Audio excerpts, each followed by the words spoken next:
కిం కరోమితి తాన్ సర్వాన్ విప్రాన్ ప్రాహ త్వరాన్విత నిషీదేతి తమూచుహుతే విషాదత్తీన సో అభవత్. కాబట్టి వేణుని తొడలో నుంచి బయటపడిన వాడు తొందరపాటుతో కూడిన వాడై ఏమి చెయ్యవలనండి అని ఆ స్థలంలో ఉన్నటువంటి ఋషులందరూ కూడా అడిగాడు అనమాట.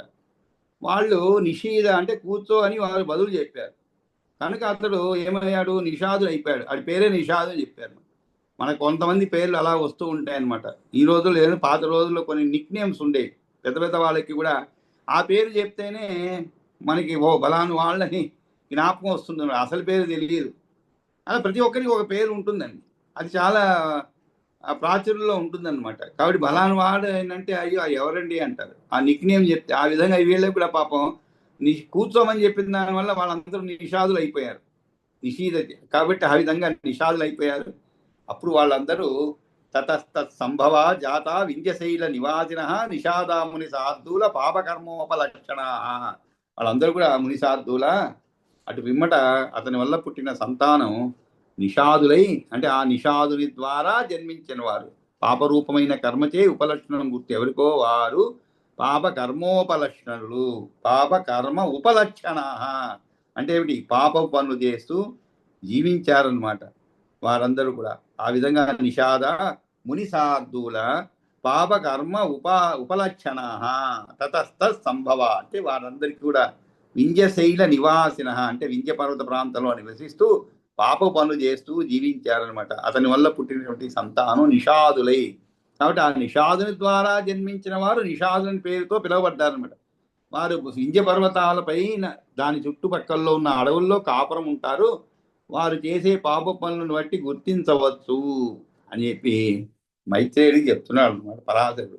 తేన ద్వారేణ తత్ పాపం నిష్క్రాంతం తస్య భూపతే సారీ నిషాదాస్తి తతో జాత వేన కల్మష నాశనా. కాబట్టి ఆ నరపతి యొక్క పాపం ఆ నిషాదుని ద్వారా బయటికి వచ్చివేసింది. ఆ కారణం నుంచి అటు పిమ్మట నిషాదులు వేణుని కల్మషాన్ని నశింపజేసిన వారుగా అయ్యారు. తేన ద్వారేణ తత్ పాపం నిష్క్రాంతం తస్య భూపతే. నిష్క్రాంతం అంటే ఏమిటి, బయటికి వచ్చేసింది అనమాట. తస్య భూపతే నిషాదాత్తే తతో జాత.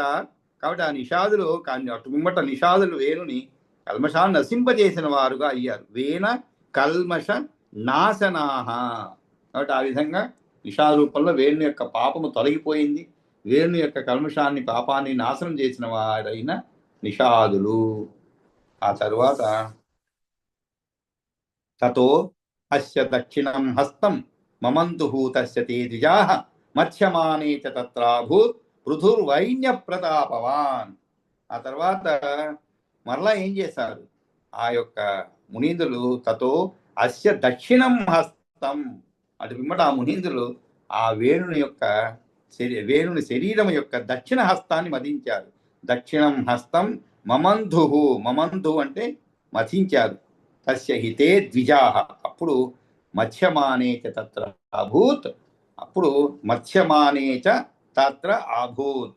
అప్పుడు ఆ విధంగా మదించినప్పుడు ఆ సమయంలో దాని నుండి పృథుః వైన్య ప్రతాపాన్. వేనతనయుడైనటువంటి పృథువు ఏర్పడ్డాడు.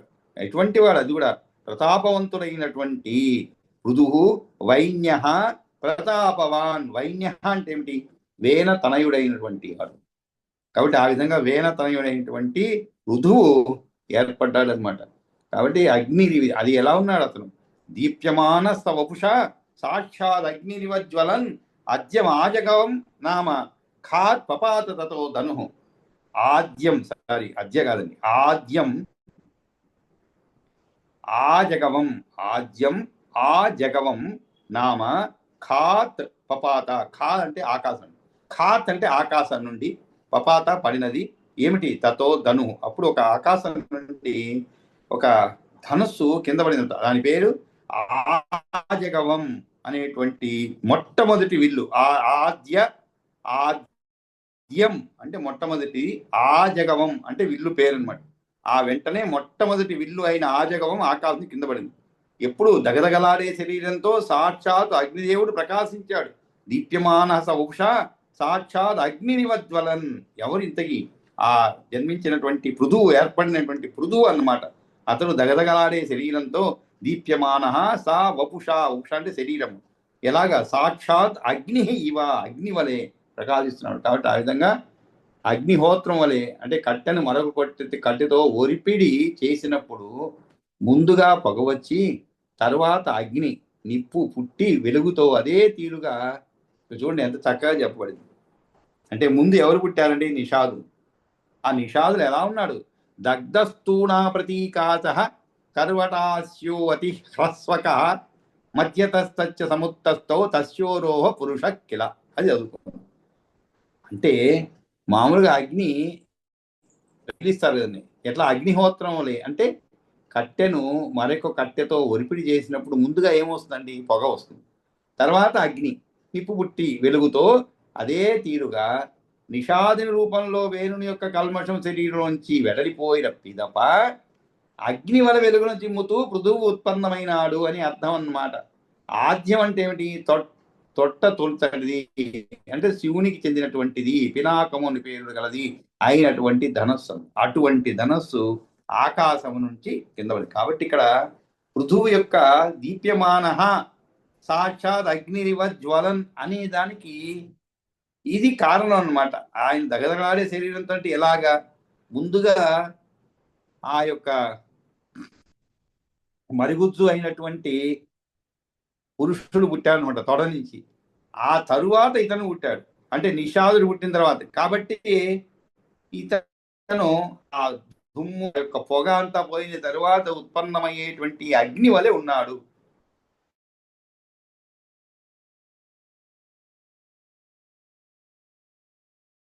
అనేటువంటి చెప్పలేము. ఎందుకంటే ఆయనకు జన్మించిన దానికి ఆ చెప్పేటప్పుడు ఆ ఉపమానంగా వాళ్ళు పోల్చలేదు. కాకపోతే దీప్యమాన అనే విషయాన్ని, అదేవిధంగా అగ్నిరివ జ్వలన్ అనే దానికి ఈ విధంగా మనం పోలిక చెప్పబడింది అన్నమాట. కాబట్టి పొగ తర్వాత అనేది, కానీ ఇక్కడ పురాణంలో అలా చెప్పలేదు. అది చెప్పుంటే తర్వాత పుట్టిన కాబట్టి ఇదాన్ని వివరంగా ఉపమానంగా చెప్పాలి, కానీ ఉపమానంగా చెప్పలేదు. కానీ ఈ విధంగా వ్యాఖ్యానము చేయబడింది అనమాట. తర్వాత ఆ జన్మించిన తర్వాత ఆజగవం అనేటువంటి ధనస్సు ఆకాశం నుండి కింద పడింది. దాని తరువాత శరాశ్చ దివ్యా నభస కవచం తపపాత తస్మిన్ జాతేతు భూతాని సంప్రహృష్టాని సర్వశ. అంతేకాదు దివ్య బాణాలు, శరాశ్చ దివ్యా అంటే దివ్య బాణాలు, నభస కవచం చ పపాత, దివ్య బాణాలు కాదు కవచము కూడా, నభస అంటే ఆకాశం నింగి నుంచి కింద పడ్డాయన్నమాట. ఆ విధంగా తస్మిన్ జాతేతు భూతాని, తస్మిన్ జాతే అంటే అతను జన్మించగానే ఎలా ఉన్నది? భూతాలంటే సకల ప్రాణులు కూడా అన్ని విధాలా మిక్కిలి సంతోషించాయి అన్నమాట. మనకి ఇటువంటి సూచనలు, అంటే ఒక మంచి జరగబోతున్న సూచనలు చాలా పురాణాల్లో అనేక సందర్భాల్లో చెప్పబడింది. రామాయణంలో విస్తారంగా చెప్పబడింది అనమాట. అంటే కుడి కన్ను అదరటం పురుషునికి, స్త్రీకి ఎడమ కన్ను అదరటము.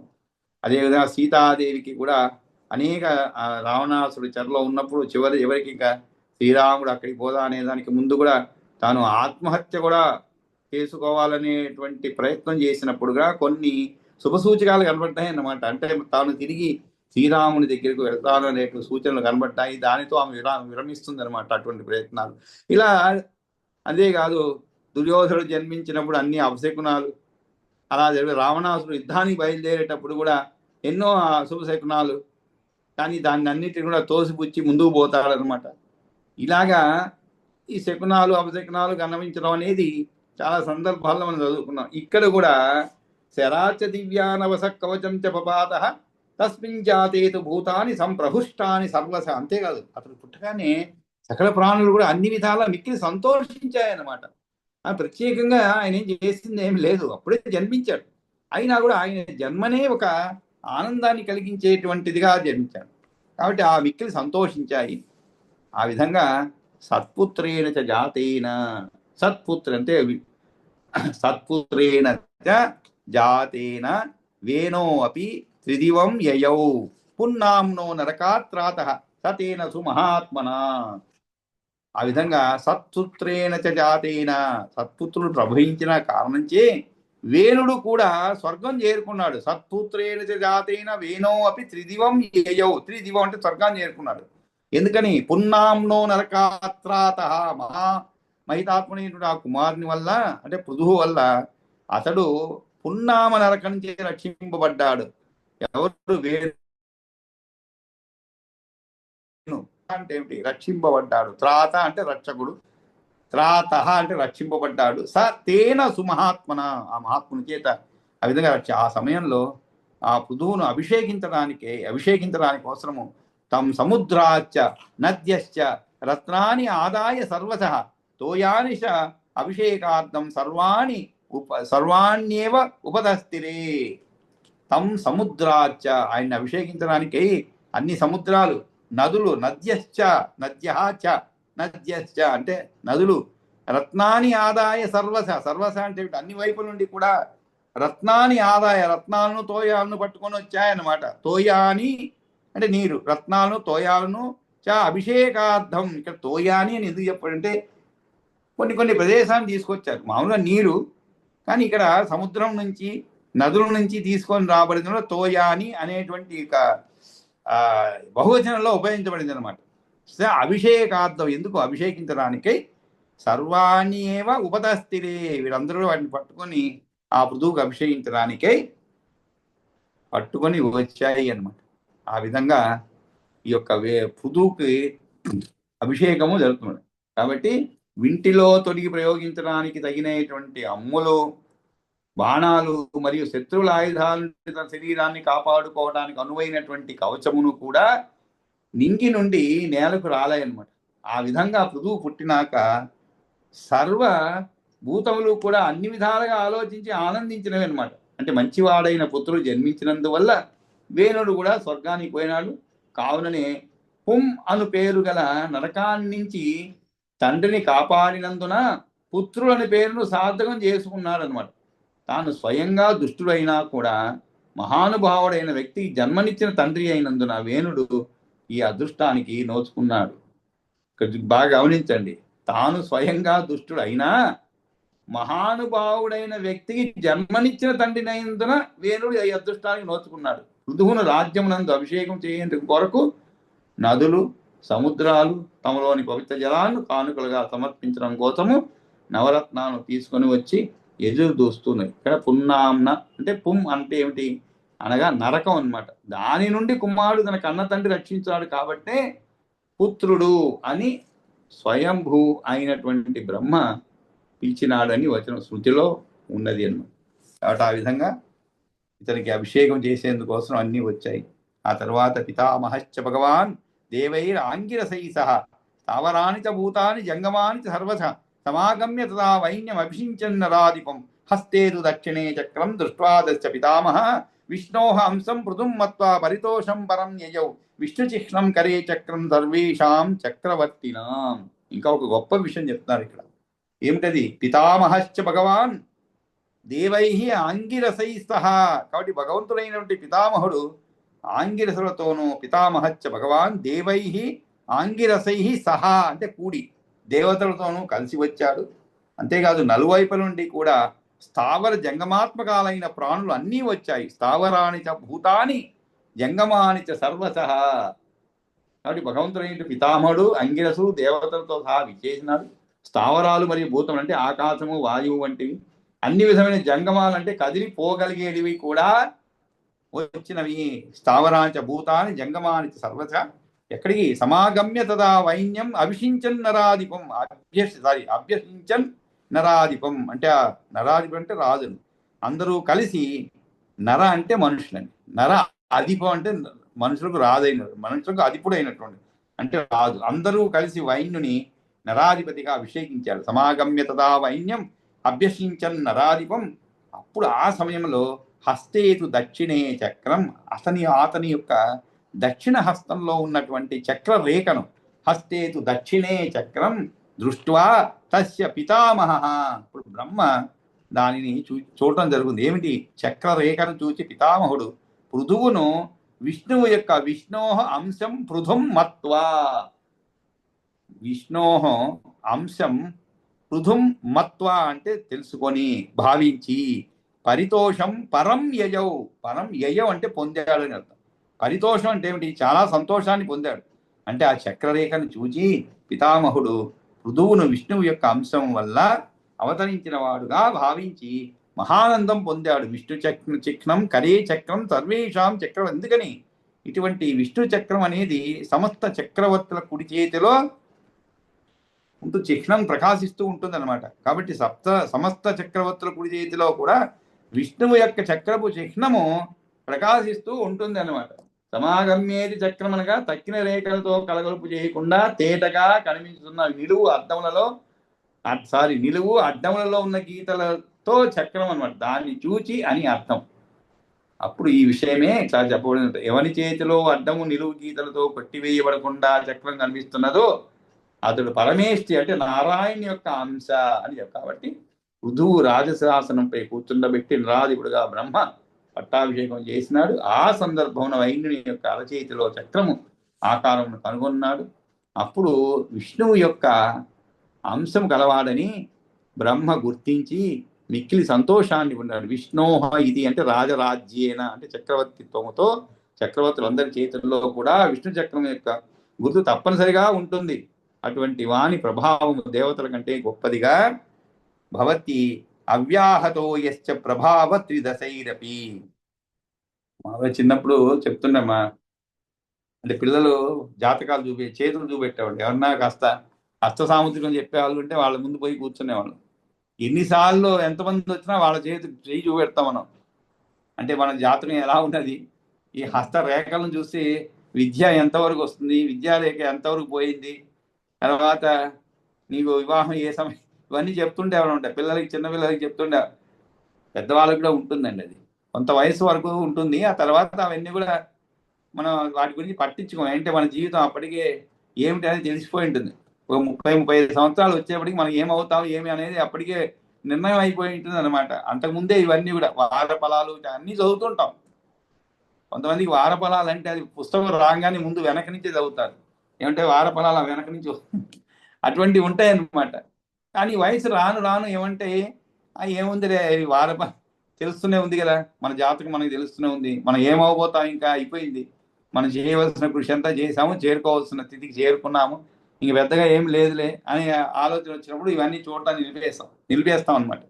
పిల్లలకి అలా కాదు, ఒక ఉత్సాహం ఉంటుందన్నమాట. ఒక్కొక్కరు ఏం చెప్తారు, నేను డాక్టర్ అవుతాను, యాక్టర్ అవుతాను, ఇంజనీర్ అవుతాను, ఇవన్నీ హస్త సాముద్రికల్లో చెప్పేలాగా చెప్తుంటాను. ఇక్కడ కొన్ని లక్షణాలు చక్రవర్తికి ఉండవలసిన లక్షణాల్లో ఇది ఒకటి అనమాట. అంటే లక్షణం అంటే ఆ సాముద్రికంలో ప్రకారంగా, శాస్త్రం ప్రకారంగా ఇలా విష్ణువు యొక్క చిహ్నం ఉన్న చక్రరేఖను ఉన్నప్పుడు అతను చక్రవర్తి అవుతాడనేటువంటి విషయం బ్రహ్మ గుర్తించారనమాట. కాబట్టి ఈ యొక్క పృథువు అటువంటి చక్రవర్తి అవుతాడు. భవతి అటువంటి వాడు భవతి అవ్యాహతో యశ్చ ప్రభావ త్రిదశైరపి. అవ్యాహత అంటే ఏమిటి? అడ్డగించలేనటువంటి అర్థం అని. అంటే అవ్యాహత పరాక్రమం అంటే ఏమిటి? ఎవరి చేత కూడా అడ్డగించలేనటువంటి వాడు అని అర్థం. అటువంటి ప్రతాపవంతుడు వైన్యుని కుమారుడైన పృథువు చక్రవర్తిగా పట్టాభిషేకం నొందినాడు. మహతా రాజరాజ్యేన పృథుర్వైన్య ప్రతాపవాన్. కాబట్టి ఆ విధంగా అతను పట్టాభిషిక్త అయ్యాడు. సో అభిషక్తో మహాతేజ విధివత్ ధర్మకోవిదై పితా పరాజిత తస్య ప్రజాస్తేన అనురంజితా. ఇక్కడ సో అభిషక్త సా అభిషక్త అంటే ఆ విధంగా అభిషక్తుడు అంటే పట్టాభిషక్తుడు గావించినటువంటి ఆ పృథు మహారాజు మహాతేజ విధివత్ ధర్మ కోవిదై. కోవిదుడు అంటే తెలిసినటువంటి వాడు, బాగా చక్కగా తెలిసినటువంటి వాడు, ధర్మాన్ని చక్కగా తెలిసినటువంటి వారి చేత మహాతేజ విధివత్ ధర్మ కోవిదై ఆ విధంగా అభిషక్తుడైనటువంటి ఆ రాజు పిత్ర పరాజిత తస్య ప్రజాతేన అనురంజితా. ఇక్కడ పిత్ర ఆపరంజితా. ఆపరంజిత అంటే క్లేశితా అని చెప్పండి. కానీ కొన్ని పుస్తకాల్లో పిత్ర పరాజితా తస్య అని చెప్పండి. తస్య అంటే ఏమిటి? పిత్ర తస్య అంటే అతని యొక్క తండ్రి చేత పరాజితా అని కొన్ని పుస్తకాల్లో ఉన్నది. కొన్ని పుస్తకాల్లో ఆపరంజితా అని ఉన్నది. ఆపరంజితా అంటే కష్టపట్టబడినటువంటి వారు అని అర్థం అండి. మనం చదువుకున్నాము వేణుడు ఏ విధంగా ప్రజల్ని కష్టపెట్టాడు అనేటువంటి విషయం. కాబట్టి ఇక్కడ పిత్ర తస్య ఆపరంజితాహ అనేది కొన్ని పుస్తకాల్లో పరాజితాహ అని ఉంది. ఇక్కడ ఏ విధంగా చెప్పుకున్నా కూడా ధర్మసభ పాండితుల వారి చేత ఆచరింపని విధి ప్రకారం అభిషేకం పొంది అతను మహాతేజులైన ఆయన పరిపాలనలో ప్రజలందరూ సంతోషాన్ని పొందారనమాట. అది ఎలాగా ప్రజాహ తేన అనురంజితాహ. అనురంజితాహ అంటే చాలా ఆనందింపజేయబడ్డారు, ప్రజలు సంతోషింపజేయబడ్డారు. ఎవరు? ఎటువంటి ప్రజలు? అతని తండ్రి వల్ల కష్టాలు పొందిన ప్రజలు. పిత్ర అపరంజితా తస్య ప్రజా తేన అనురంజిత. కాబట్టి తండ్రి కష్టపెట్టాడు, కానీ తాను మాత్రం అటువంటి కష్టాలు పడినటువంటి ఆ ప్రజల అనురాగమును పొందినందువల్ల పృథువుకు రాజు అని పేరు వచ్చినదనమాట. అనురాగాత్ తతస్తస్య నామ రాజేతి అజాయత. రాజా ఇది అజాయత అంటే అలా పేరు వచ్చినదనమాట. అంటే రంజనాత్ రాజా. రంజనాత్ అంటే ఏమిటి? ఆనందింపజేసేటువంటి వాడు, తృప్తి కలిగించేటువంటి వాడు. అనురాగా తతస్తస్య నామ. అందులో ఆ అనురాగం వల్ల రంజనాత్ రాజా అని వ్యవహారం కాబట్టి అతనికి రాజు అని పేరు సార్థకమై కలిగింది. అంతేకాదు అతడు సముద్రం మీదుగా వెళుతూ ఉంటే దారి ఇయ్యడానికి నీరు గడ్డగట్టింది. ఆపస్తంబిరే చ అస్య. ఆప అంటే నీరండి. ఆపస్తంబిరే అంటే ఏమిటి? స్తంభించడం అంటే గడ్డగట్టిపోవడం, స్తంభించడం అంటే నిలిచిపోవడం అని అర్థం. అలాగే నిలిచిపోవడం. స్తంభన అంటే ఏమిటి? నిలిచిపోవడం. స్తంభిరే చ అస్య సముద్ర అభిహాస్యత. సముద్రం అభిహాస్యత. సముద్రం అభిహాస్యత అంటే సముద్రం పైన వెళ్ళేటువంటి ఇతనికి సముద్రం మీదుగా వెళుతూ ఉంటే దారి ఇయ్యడానికి నీరు గడ్డగట్టింది అనమాట. ఆ విధంగా అంటే ఏమిటి? ప్రకృతి కూడా సముద్రంలోనికి పారిపోయే నదీ జలాలు కూడా ముందుకు పోకుండా ఎక్కడి అక్కడ నిలిచిపోయినమాట. ప్రజల అనురాగం పొందినందువలన ఋతువు రాజు అని పేరు కలిగింది. సముద్రంలోకి పారిపోయేటువంటి అపస్తంబిరే చ అస్య సముద్రం అభిహాస్యత. ఆ విధంగా అతని సముద్రం మీదుగా వెళ్తూ ఉంటే ఇక్కడ కొంచెము వ్యాఖ్యానాల్లో ఒక్కొక్క రకం ఒక్కొక్క వ్యాఖ్యానం చేస్తారు, కొంచెం తేడా వస్తుంది. ఉదాహరణకి ఇక్కడ సముద్రంలోకి పారిపోయే నదీ జలాలు కూడా అని చెప్పండి. సముద్రం అభిహాస్యత. నదులు ఆ విధంగా నదీ జలాలు ముందుకు పోకుండా ఎక్కడి అక్కడ నిలిచిపోయాయని చెప్పండి. కానీ కొంత వ్యాఖ్యానాలు సముద్రం మీదుగా వెళుతూ ఉంటే దారి ఇయ్యడానికి నీరు గడ్డగట్టింది అని చెప్పండి. అంటే ఏమిటి? సముద్రం మీదుగా వెళుతూ ఉంటే అర్థం ఏంటి? సముద్రం నీరే గడ్డగట్టిందని అర్థం వస్తుంది. కాబట్టి ఇక్కడ ఆపస్తంబిరే చాస్య సముద్రం అభ్యాస్యత. అంతేకాదు పర్వతాశ్చ దదుహు మార్గం. పర్వతాశ్చ దదుర్మార్గం అని చెప్పండి. పర్వతాశ్చ అంటే పర్వతములు, అంటే దట్టమైన అడవుల్లోంచి పోతున్నా అతనికి దదుహు అంటే ఇచ్చాయి అని అర్థం అండి. అంటే కొండలు ఆ చక్రవర్తికి దారి ఇచ్చాయి, మార్గం. ధ్వజభంగశ్చ నా అభవత్. నాభవత్ అంటే నా అభవత్ అంటే అవలేదు. ఏమవలేదు? ధ్వజభంగశ్చ. ధ్వజము కూడా భంగం అంటే విరిగి పడలేదు. అంటే ఎందుకు? ఇక్కడ దట్టమైన అడవుల్లోంచి పోతున్నా కూడా ధ్వజము జెండా విరిగి పడిపోలేదు. మామూలుగా దట్టమైన అడవిలో పోయేటప్పుడు ఇటువంటి సర్వసాధారణం అనమాట జెండాలు విరిగిపోవడం. ఎందుకంటే దారి చాలా సన్నగా ఉంటుంది. అంతేకాదు పుట్టిగా దట్టంగా ఉండి చెట్లు చేమలు ఉండి సరిగా దారి ఉండదన్నమాట. కానీ ఇతను పోతూ ఉంటే పర్వతాఖ్య దదుహు మార్గం ధ్వజభంగశ్చ నా అభవత్ అకృష్టపచ్చ పృథివీ. అకృష్టాపి చ పృథివీ. అకృష్టాప చ అంటే ఏమిటి? అకృష్ట అంటే కృష్ణ అంటే దున్నడం. అకృష్ట అపి చ అంటే నేల దున్నకుండానే పండింది. అకృష్ట పచ్య అంటే పండడం అని అర్థం. పచ్చ. అకృష్ట అంటే ఏమిటి? దున్నకుండా అని. అంటే మామూలుగా నేల ఏదైనా విత్తనం నాటినప్పుడు అది బాగా రావాలంటే ముందు నేలను దున్నాలి. దున్నే తర్వాత దాంట్లో విత్తనం వేయాలి, ఆ తర్వాత సంరక్షించాలి. అప్పుడు కానీ అది పంట సరిగా రాదనమాట. కానీ అకృష్ట పచ్యా పృథివీ. అకృష్ట పచ్యా పృథివీ అంటే భూమి. అంటే నేల దున్నకుండానే పండింది. సిద్ధ్యంతి అన్నాని చింతయ. చింతయ అంటే ఏమిటి? ఆలోచించగానే. అంటే తలచినంత మాత్రం చేతనే ఆహార పదార్థాలు సమకూరాయి అన్నమాట.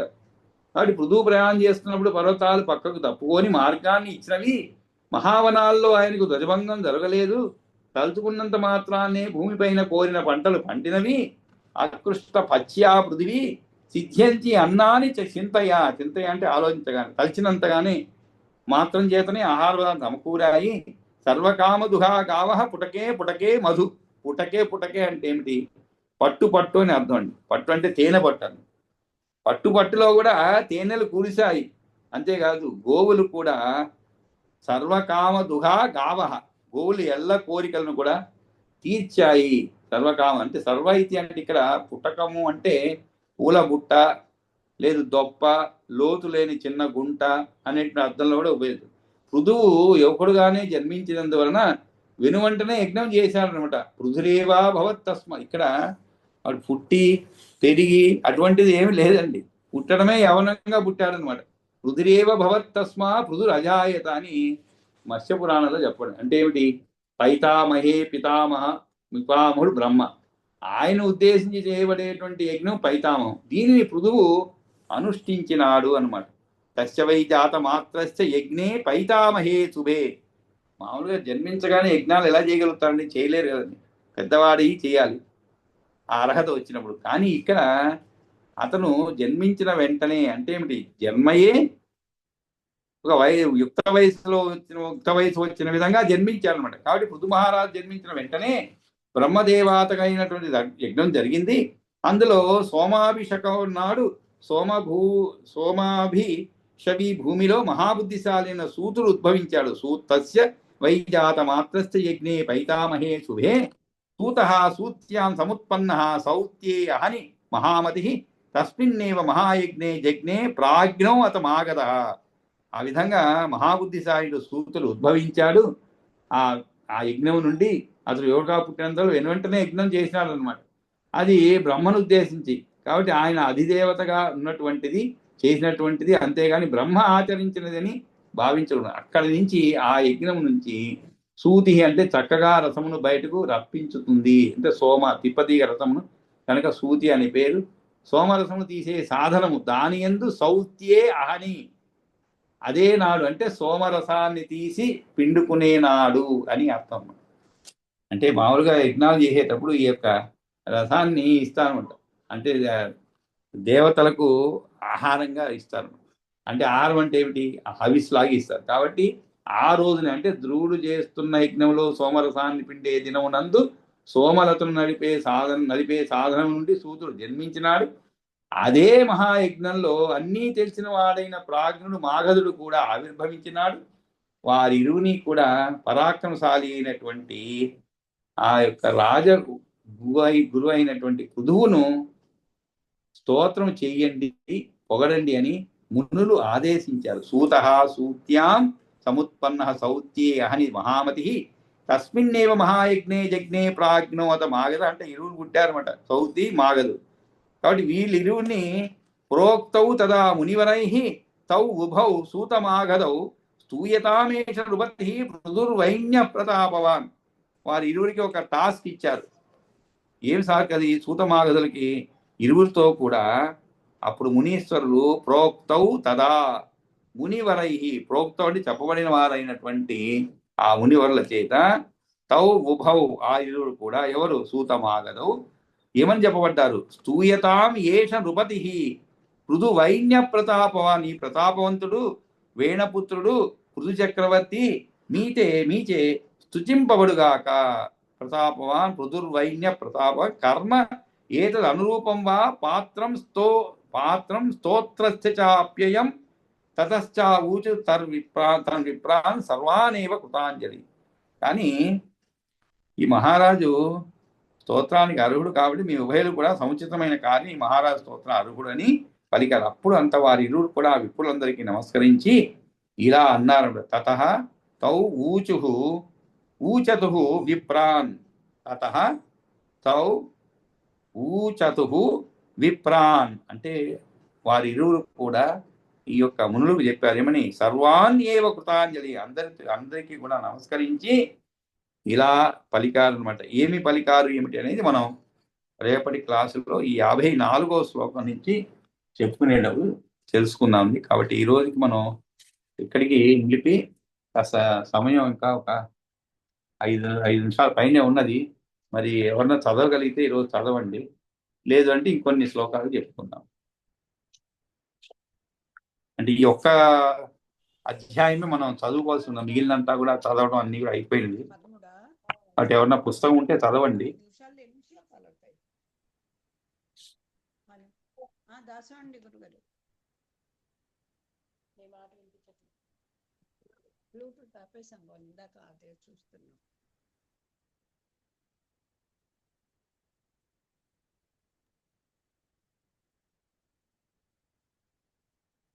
చదువుతారండి, లేదు చెప్పేసారా? సరే. తర్వాత అమ్మగారు చదువుతారండి, ఒక్క నిమిషం. సరే సరే చాలా.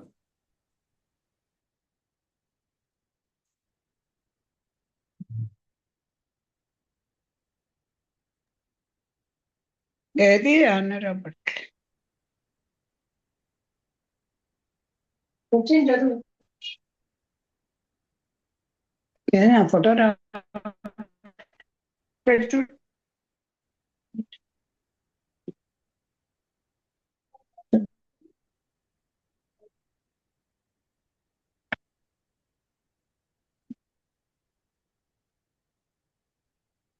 పదమూడో అధ్యాయం అండి. చూడండి, మూట్లు అందరూ వినపడుతుంది. గురువారు దాసోడిని వినపడుతుందా? వినబడుతుంది కానీ మీరు వీడియోనే కాస్త తలకిందులుగా ఉన్నారు, అది చూసుకోండి మరి. సరిపోయింది, అదే పెడతాను. సరిపోయింది సరిపోయింది. ఇప్పుడు చదవండి.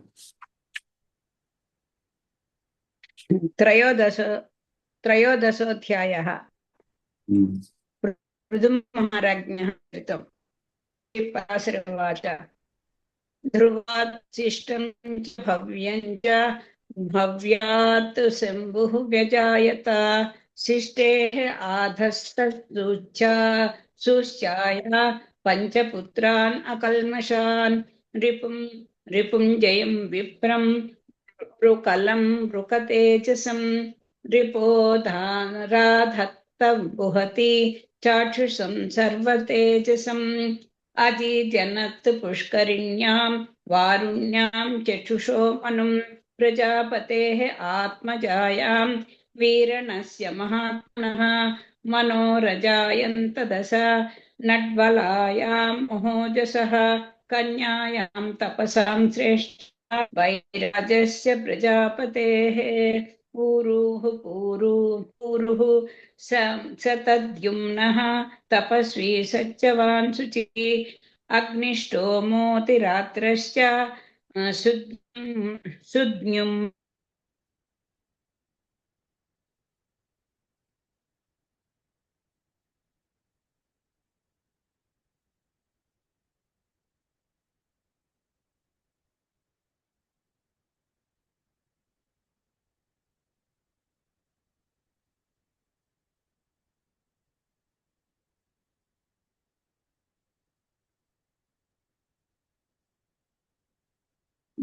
నేను చదువుతా అన్ని వికినాలే.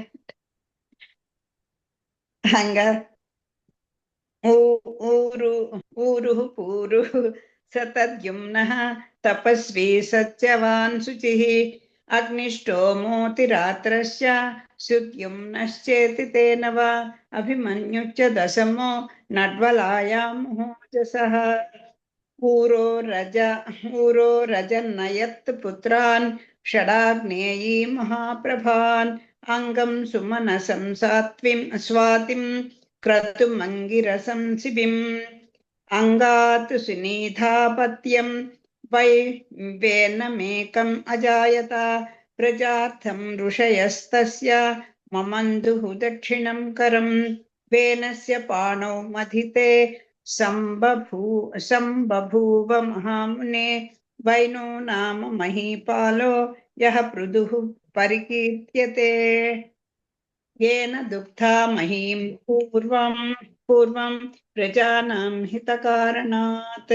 श्री मैत्रेय उवाच किमर्थम् अधितः पाणिः वेनस्य परमर्षिभिः यत्र जज्ञे महावीर्यः स पृथुः मुनिसत्तमा श्रीपराशरवाच सुनीधा नाम या कन्या मृत्योः प्रथमजा अभवत् अंगस्य भार्या सा दत्ता तस्यां वेनो व्यजायत सा माता महदोषेण तेन सुतात्मजः निसर्गादेव मैत्रेय दुष्ट एव व्यजायत अभिषिक्तो यदा राज्ये स वेनः परमर्षिभिः घोषयामास स तदा पृथिव्यां पृथिवीपतिः न यष्टव्यं न दातव्यं न होतव्यं कथञ्चन भोक्ता यज्ञस्य कस्त्वन्यो यहं यज्ञपतिः प्रभुः ततः संऋषयः पूर्वं सम्पूज्य पृथिवीपतिं ऊचुस्तामलकं वाक्यं मैत्रे समुपस्थिताः ऋषय ऊचुः भो भो राजन् शृणुष्वत्वं यद्वदामः तवान्तिके राज्यं देहोपभोगाय प्रजानां च हितं परं दीर्घसत्रेण देवेशं सर्वयज्ञेश्वरं हरिं पूजयिष्याम भद्रन्ते तत्रांशस्ते भविष्यति यज्ञेन यज्ञपुरुषो विष्णुः सम्प्रीणितो नृपा अस्माभिर्भवतः कामान् सर्वानेव प्रदास्यति यज्ञैर्यज्ञेश्वरो येषां राष्ट्रे सम्पूज्यते हरिः तेषां सर्वेप्सितावाप्ति ददाति नृपा भूभृता वेनोवाच मत्तः कः अभ्यधिकः अन्योः अस्ति कश्चाराध्यो ममापरः कः अयं हरिरिति ख्यातो यो वो यज्ञेश्वरो मतः ब्रह्म जनार्दनः शम्भुः इन्द्रो वायुर्यमो रविः उत वरुणो धाता पूषा भूमि निसाकरः एते चान्ये च ये देवाः शापानुग्रहकारिणः नुपश्यते शरीरस्थाः सर्वदेवमयो नुपः एतज्ज्ञात्वा అక్కడ వరకేనా అయింది చాలు అయింది టైం సమయం సరిపోదట్లా స్వస్తి ప్రజాభ్య పరిపాలయంతాం న్యాయేన మార్గేణ మహీమహీషాః కో బ్రాహ్మణేభ్య శుభమస్తు నిత్యం లోకా సమస్తా సుఖినో భవంతు కాలే వర్షతు పర్జన్య పృథివీ సస్యశాలిని దేశోయం శోభరహితో బ్రాహ్మణాः సంతు నిర్భయాः అపుత్రః పుత్రిణः సంతు పుత్రిణः సంతు పౌత్రిణः అధనా సధనా సంతు జీవంతు చిరదాశ్చితం కాయేన వాచా మనసేంద్రియైర్వా బుద్ధ్యాత్మనా వా ప్రకృతేః స్వభావాత్ కరోమి యద్యస్తకలం పరస్మై నారాయణే సమర్పయామి యదక్షరపదభ్రష్టం మాత్రాహీనం తు యద్భవేత్ తత్సర్వం క్షమ్యతాం దేవనారాయణ నమోస్తుతే